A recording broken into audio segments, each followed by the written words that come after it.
मैं जहां तक मैं माननीय मुख्यमंत्री नीतीश कुमार को जानता हूं, वो बर्दाश्त दबाव में काम करने वाले नहीं है। मैं तो कहता हूं कि आइए इधर महागठबंधन फिर से हम लोग बनाते हैं और बिहार का विकास करते हैं। कोई कांग्रेस को ये सूरज को रोशनी मत ऐना मत दिखाइए। बिहार के ऊपर गठबंधन की क्या परिस्थिति बनेगी, इस पर पार्टी हाईकमान से चर्चा चल रही है। नमस्कार, भारत लाइव देख रहे हैं आप। आपको एमएलसी के सीटें जो है महागठबंधन में वो कैसे बटी हैं पता है? बटी ही नहीं है तो पता क्या होगा? अगर राजद की बात करें तो 23 सीटों पर राजद ने उम्मीदवार उतारकर 24वें सीट के लिए भी एक प्रत्याशी खोज लिया है। वहीं कांग्रेस 6 सीटों से 3 सीटों तक मामला लेकर पहुंच गई, लेकिन खबर यही है कि राजद एक भी सीट देने के लिए कांग्रेस को तैयार नहीं है।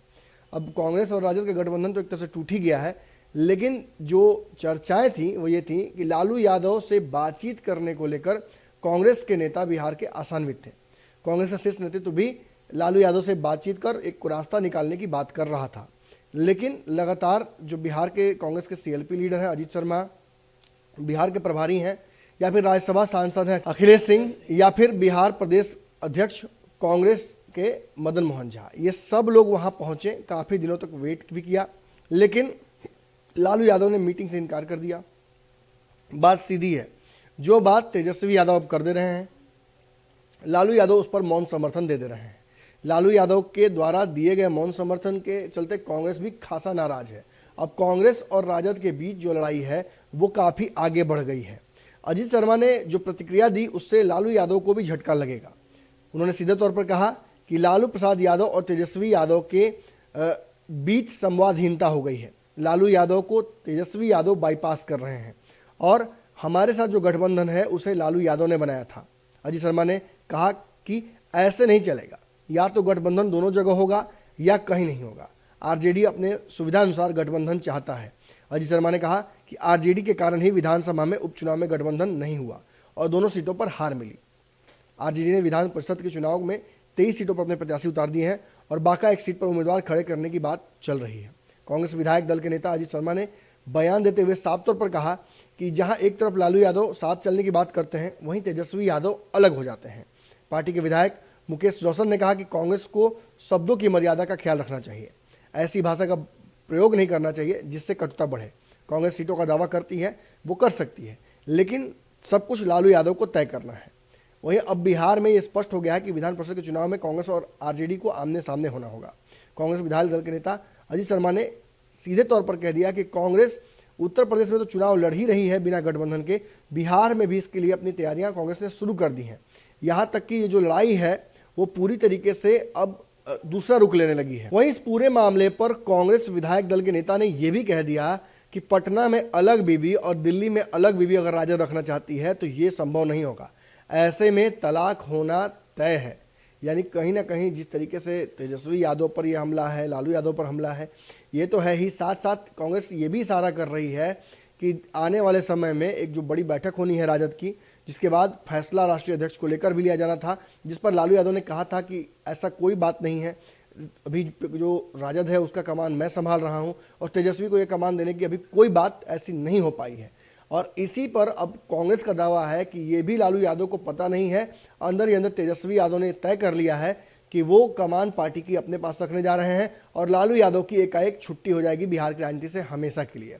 वैसे भी लालू यादव को हो सकता है कि कोर्ट जाना पड़े, कोर्ट से उन्हें जेल जाना पड़े, लेकिन इन सब परिस्थितियों के बीच कहीं ना कहीं तेजस्वी यादव ने उस पूरे लालू यादव का जो एक वर्चस्व रहा है उसको अपने पाले में करने की, उस पूरे लालू यादव का जो राजनीतिक इतिहास रहा है उसका फ़ायदा अपने लिए इस्तेमाल करना और आने वाले समय में लालू यादव के नाम पर राजनीति करने के लिए इस पार्टी की कमान अपने हाथ में करना चाहते हैं। तो कहीं ना कहीं कांग्रेस और राजद के बीच जो लड़ाई थी वो सीटों से उठकर अब कहीं ना कहीं काफ़ी पर्सनल हो गई है। एक दूसरे पर आरोप लगाया जा, बीबी तक कहा जा रहा है और उसके बाद लालू यादव के बारे में कहा जा रहा है कि तेजस्वी यादव उनकी कुर्सी छीनना चाहते हैं।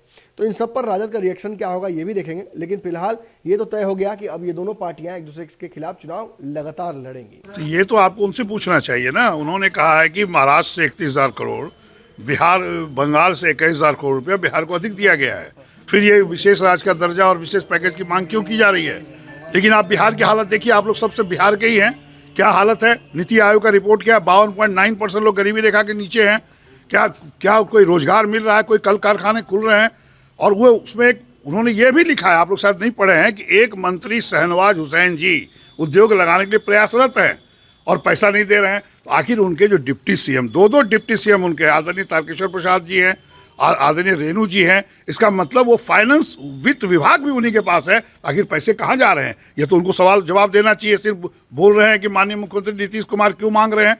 यह विशेष राज्य का दर्जा, विशेष पैकेज हम लोग कांग्रेस पार्टी भी मांग करते हैं, क्योंकि बिहार बहुत पिछड़ा हुआ है। अगर यहाँ पे कल कारखाने खोल के रोजगार नहीं दीजिएगा, जनता आपको माफ नहीं करेगी। जीवेश मिश्रा ने तो आप पर सवाल उठा दिया कि 2004-05 में जब कांग्रेस की यूपीए की सरकार थी, लालू प्रसाद यादव बहुत बड़े हस्ती के तौर पे थे, तो आखिर उस समय विशेष राज्य का दर्जा क्यों नहीं मिला?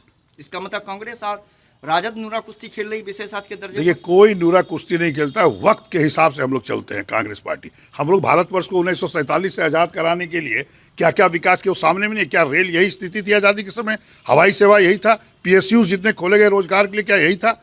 कोई कांग्रेस को, ये सूरज को रोशनी मत, ऐना मत दिखाइए। कांग्रेस पार्टी राष्ट्रीय पार्टी और विकास करने वाली पार्टी है, जाति धर्म सभी को लेके चलने वाली पार्टी है। इसको ऐना कोई पार्टी दिखाता है, वो बिल्कुल दुर्भाग्य है देश नूरा का। कुश्ती का क्या असर सरकार पर पड़ेगा? नीतीश कुमार तो नहीं, अब क्या है कि वो तो माननीय मुख्यमंत्री जी कैसे सुन रहे हैं, जब दो उनका उप मुख्यमंत्री भारतीय जनता पार्टी का, उन्हीं का एलाय पार्टी उनको ऐसे कर रहा है। मैं जहाँ तक मैं माननीय मुख्यमंत्री नीतीश कुमार को जानता हूँ, वो बर्दाश्त दबाव में काम करने वाले नहीं है। मैं तो कहता हूँ कि आइए इधर, महागठबंधन फिर से हम लोग बनाते हैं और बिहार का विकास करते हैं। अगर वहाँ कंफर्टेबल नहीं आना चाहिए उनको, क्यों नहीं वापस आ रहे हैं? ये तो उनसे पूछिए ना। आखिर बिहार की जनता ने आपको मुख्यमंत्री बनाया, तो आप इस दबाव में कब तक काम कीजिए? आखिर जनता सब देख रही है, जनता आपसे जवाब पूछेगी मुख्यमंत्री से। आज मैं पटना पहुंचा हूं और माननीय प्रदेश अध्यक्ष जी मदन मोहन झा जी, CLP लीडर हमारे अजीत शर्मा जी और तमाम सीनियर कांग्रेस लीडर्स के साथ विचार विमर्श सदाकत आश्रम में 2:30 बजे से हम शुरू करेंगे।